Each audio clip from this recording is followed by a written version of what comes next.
నాన్న అనే పదం రెండక్షరాలే, కానీ కుటుంబానికి వెన్నెముక. తాను జీవితంలో అనుభవించిన కష్టాలు, చెవి చూసిన బాధలు తన పిల్లలు పడకూడదనే నిరంతరం పనిచేసే శ్రమజీవి.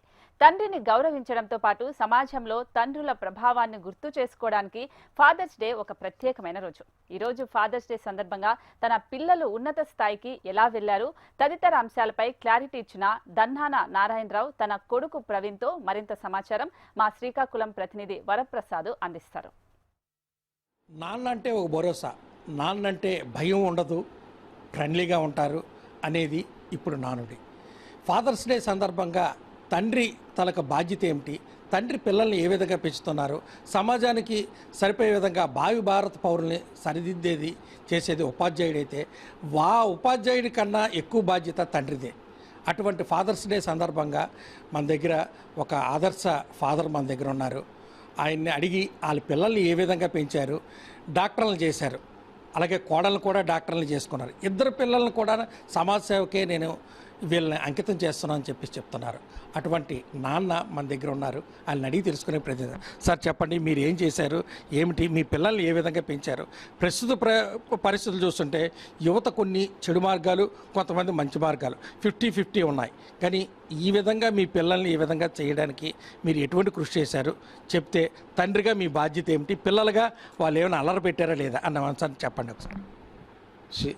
ముఖ్య ప్రణాళిక అధికార్యంలో అసిస్టెంట్ డైరెక్టర్గా చేసి రిటైర్ అయ్యాను. నాకు ఇద్దరు కుమారులు. పెద్దవారు డాక్టర్ కళ్యాణ్ చక్రవర్తి, రెండవవారు డాక్టర్ ప్రవీణ్ కుమార్. నా చిన్నప్పుడు నా పెంకితనమే నాకు ఈరోజు ఈ స్టేజ్కి తెచ్చిందని నేను అనుకుంటున్నాను. పెంకితనం అంటే అల్లరి చేయడం కాదు, గడుస్తాను, చురుకుతనం. అలాగే ఇద్దరు పిల్లలు అలాగే చురుగ్గా, ఈడు పెద్దవాడి కంటే చురుగ్గా ఉండేవాడు మీ ప్రవీణ్ కుమార్. ఆ తాతగారు ఊరు గారు అయితే అక్కడికి వెళ్తే మీ అన్నయ్య అమాయకంగా ఉంటాడు, నువ్వెంత చురుగ్గా ఉంటావని ఆడిని అడిగేవారు, మీ తమ్ముడు అంతగా. అంటే వీడు చిన్నప్పటి నుంచి ఆ చురుకుతనం వీళ్ళలో ఉండేది. అల్లరి చేయడం అంటే అల్లరి అనేది కామన్, ప్రతి ఇంట్లో కూడా పిల్లలు ఆ వయసులో అల్లరి చేస్తుంటారు. కానీ ఎటువంటి వ్యసనాలకి ఇద్దరు కొడుకులు కూడా లోను కాలేదు. మా పెద్దవాడు గుడిలోవ, విజయవాడ, ఏలూరు, హైదరాబాద్, ఢిల్లీ వరకు కూడా వెళ్ళాడు. కానీ ఆడికి ఎటువంటి చెడు వ్యసనాలు అంటే బ్యాడ్ హ్యాబిట్స్ అనేవి లేవు. వీడైతే ఇంటర్మీడియట్ స్టేజ్లో విశాఖపట్నం వెళ్ళాడు, కానీ చిన్నప్పటి నుంచి మా దగ్గరే ఉన్నాడు.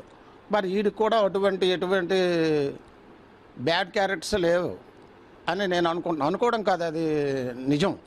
అయితే వీళ్ళు యాక్చువల్గా ఇప్పుడు మనం ఇతర దేశాలకు వెళ్ళి చాలామంది డాక్టర్లుగా కానీ ఇంజనీర్లుగా సర్వీస్ చేస్తారు. మనం ఇండియాలో పుట్టి ఇండియాలో చదువుకొని ఆ ప్రభుత్వం తాలూకు ధనం మనం ఖర్చు పెట్టి ఇతర దేశాలకు వెళ్ళి సేవ చేసే కంటే మనం ఇక్కడ ఉండే సేవ చేస్తే మన ప్రజలకు ఉపయోగపడతాం. అది ఒక పద్యం ఉంది, పుత్రుడు పుట్టగానే పుత్రోత్సాహం రాదు, పుత్రుని కనుగొని పొగడగా అప్పుడు తండ్రికి పుత్రోత్సాహం కలుగుతుంది. మా ప్రవీణ్ ఇక్కడ పనిచేస్తున్నాడు జెమ్స్లో. అంటే కరోనా టైంలో ఆడు ఎంత కష్టపడి చేశాడో అది మాకు తెలుసు. ఆడు కూడా 2 times కరోనాను భరించుకొని వాళ్ళ దగ్గర ఆ పేషెంట్ల మధ్యలో ఉండి ఆ సర్వీస్ చేయడం వల్ల నేను ఇప్పుడు ఎక్కడికి వెళ్ళినా మీ ప్రవీణ్ మీ బాబేనా మాకు ఎంతో ఉపయోగపడ్డాడయ్యా. ఎవరు నాకు తెలియని మనుషులు కూడా నన్ను గౌరవిస్తారు. నాకు తెలియని మనుషులు కూడా మీ ప్రవీణ్ మీవాడేనేటి నాకు చాలా ఉపయోగపడ్డాడయ్యా హాస్పిటల్లో అని. చాలా నేను ఒక మ్యారేజ్ సందర్భంలో ఒకరికి వెళ్ళినప్పుడు, నేను చీఫ్ ఆఫీసులో ఉన్నప్పుడు రాజకీయ నాయకుల ఫండ్స్ నేను చూసేవాడిని, ఏసీడీపీ, ఎంపీ లాడ్స్ అయినాను. నువ్వు ఆ రోజు చేసిన సర్వీస్ కంటే మీ బాబు సర్వీస్ మాకు హాస్పిటల్లో ఎక్కువ ఉపయోగపడుతుందని నాకు చాలామంది అన్నటువంటి వాళ్ళు ఉన్నారు. అది పుత్రుడు తండ్రికి అప్పుడే గౌరవం వస్తుంది. పుత్రుని సర్వీసే. ఏది ఇతర దేశాల్లో సర్వీస్ అయితే మనకి ఏది తెలుస్తుంది? చిన్నప్పుడు ఏమైనా అల్లరి పెట్టారండి ఇద్దరును? అంటే అంటే ఆ ఇద్దరు గొడవలు పెట్టుకుండేవారు. వీడు పెద్దవాడి కంటే 5 సంవత్సరాలు చిన్నవాడిని ఏదో బొమ్మను పెట్టి ఆడిని ఏడిపిస్తూ ఉన్నాడు పెద్దవాడిని.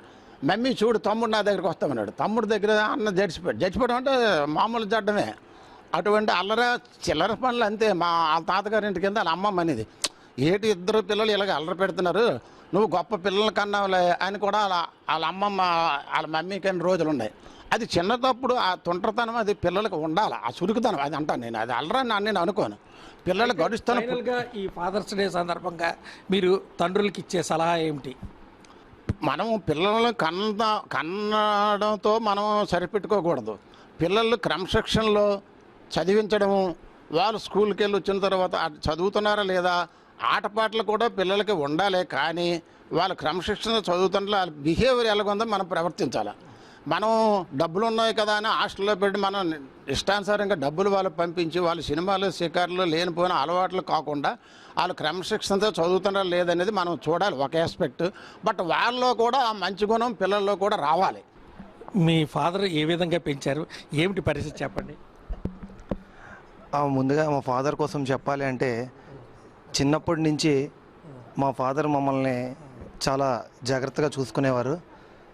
తను తన ఆఫీస్ డ్యూటీస్లో బిజీగా ఉన్నా సరే రోజు ఈవినింగ్ వచ్చేసరికి మాతో కొంత టైం స్పెండ్ చేసి, నాతో కానీ మా బ్రదర్తో కానీ కొంచెం టైం స్పెండ్ చేసి, నాన్న ఏం చేస్తున్నావు, ఏం చదువుతున్నావు, ఎలా ఉన్నావు, ఏమైనా కావాలా మీకు అన్నట్టు ప్రతిరోజు ఒక అరగంట మాతో సమయం స్పెండ్ చేసి, ఎంత బిజీగా ఉన్నా సరే ఏ టైంకి వచ్చినా సరే మేము పడుకుని పోయినా మార్నింగ్ లేచిన వెంటనే నాన్న ఏంటి, ఎలా ఉంది, స్కూల్ ఏంటి, అలా డైలీగా మేము ఏం చేస్తున్నామని మాత్రం అబ్జర్వేషన్ చేస్తూ ఉండేవారు. తన పనిలో బిజీ ఉంటే కూడా మమ్మల్ని ఏ రోజు నెగ్లెక్ట్ చేయలేదు. అలాగే తన సరదాలన్నీ పక్కన పెట్టి ఇప్పుడు పిల్లల్ని ఎలా డెవలప్ చేయాలి, వాళ్ళకి మంచి ఎడ్యుకేషన్ ఎట్లా ఇవ్వాలి, వాళ్ళకి ఒక స్టేజ్లోకి ఎలా తీసుకెళ్లాలని ఎప్పుడూ ఆలోచించేవారు. సో ఏది కావాలన్నా అకాడమిక్ రిలేటెడ్గా వెనకడుగు వేసేవారు కాదు. డాడీ పలానా బుక్ కావాలి, లేదా పలానా ఎక్స్కర్షన్కి వెళ్ళాలి, పలానా నేర్చుకోవాలి, పలానా ట్యూషన్కి వెళ్ళాలి అని అంటే ఇమీడియట్గా ఆ రోజు ఫైనాన్షియల్గా స్ట్రగుల్ అయినా సరే అది బయటికి కనిపించకుండా మనం ఏది కావాలంటే అది ఇచ్చే స్టేజ్లో అవసరానికి తగ్గట్టు చేసేవారు. అయితే మీరు కూడా తండ్రి అయ్యారు, మీరు ఏ విధంగా ఇప్పుడు వచ్చిన, ఎందుకంటే మీ తరం వేరు, ఇప్పుడున్న తరం వేరు, ఇప్పుడున్న వాళ్ళకి మీరు ఎటువంటి సజెషన్ ఇవ్వాలనుకుంటారు యాజ్ ఏ తండ్రిగా? ఎందుకంటే ఇద్దరు పిల్లలు మీకు కూడాని, వాళ్ళని ఎలా పెంచాలనుకుంటారో చెప్పండి. లేదు, నేనేమనుకుంటున్నానంటే ఒక పేరెంట్, ఒక ఫాదర్ కష్టం మనం ఫాదర్ అయ్యాకే తెలుస్తుంది. నాకు కూడా నేను మా వాళ్ళు ఇప్పుడు ఏదో అల్లరి చేస్తుంటే నాకు ఇప్పుడు అనిపిస్తుంటుంది, నేను చిన్నప్పుడు ఇలా చేసి ఉంటాను, నేను చిన్నప్పుడు ఇలాగే ఉన్నాను కదా అని. మా వాళ్ళ మీద ఏమి నేను కోప్పడకుండా వాళ్ళకి ఈ టైంలో ఏది అవసరం, అప్పుడు జనరేషన్ వేరు, ఇప్పుడు జనరేషన్ వేరు. ఇప్పుడు జనరేషన్ కిడ్స్ చాలా స్పీడ్గా ఉన్నారు.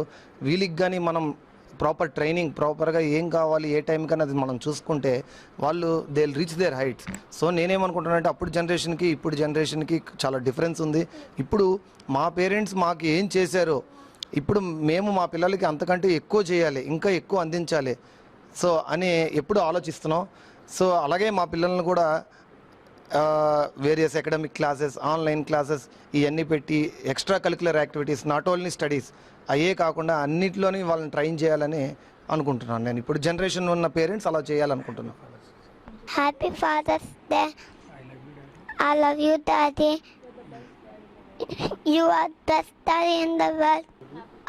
Happy father's day daddy. You are the best daddy in the world. I love you. Thank you. విన్నారు కదా, తండ్రిగా తన బాధ్యత ఏంటంటే పిల్లల్ని ఏం చేస్తున్నారు, చదువు నుంచి రాగానే, స్కూల్ నుంచి రాగానే వాళ్ళు ఏం చేస్తున్నారు అన్నది చూడాల్సిన బాధ్యత ఉన్నది. పిల్లల్ని క్రమశిక్షణతో పాటు వాళ్ళని తీర్చిదిద్దే బాధ్యత కూడా తండ్రిదే. కానీ తండ్రి బాధ్యత చాలా ఎక్కువగా ఉంటుందని చెప్పేసి వెళ్తుంటారు. ఇది శ్రీకాకుళం జిల్లాలో ఫాదర్స్ డే సందర్భంగా ఓ ఫ్యామిలీ, ఒక ఇద్దరు తండ్రుల తలక మనోగతం. కెమెరామెన్ గోపితో వరప్రసాద్, HM TV, శ్రీకాకుళం.